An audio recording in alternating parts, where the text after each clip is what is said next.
Smartphones, we think they're our best friends, right? But that smartphone isn't helping me go to sleep at night.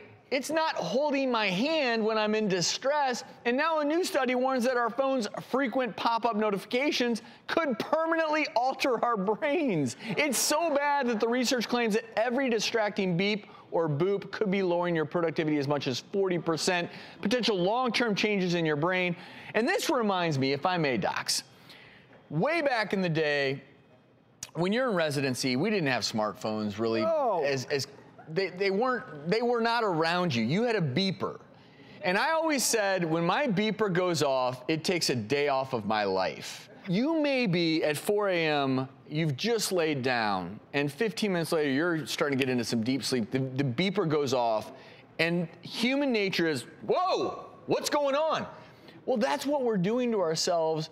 We're voluntarily doing it to ourselves when every single text message, email, notification on social media, it's just beep, beep. It's constant. And this switch cost, interrupting what you're working on. If you have one task at hand and then you keep hearing the beep of the smartphone and you're changing what you're working on, your whole thought process, really bad for you. And Americans check their phone like every 12 minutes.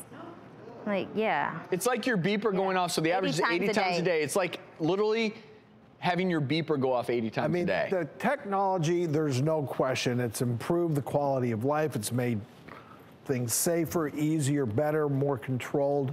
But I miss the days of no cell phone at all. I do. When I was flying back out here to tape, I briefly thought I left my phone at home. How'd you feel inside? Oh, it was a struggle. How am I going to survive? What am I going to do? How are people going to communicate with me and find me? Oh my goodness.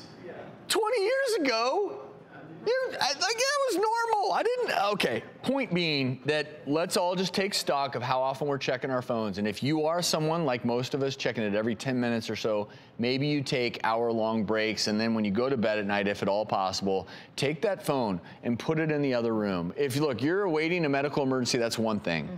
Or you're worried about someone and you're waiting for word, that's another thing. But if not, put the phone somewhere where it's out of your reach.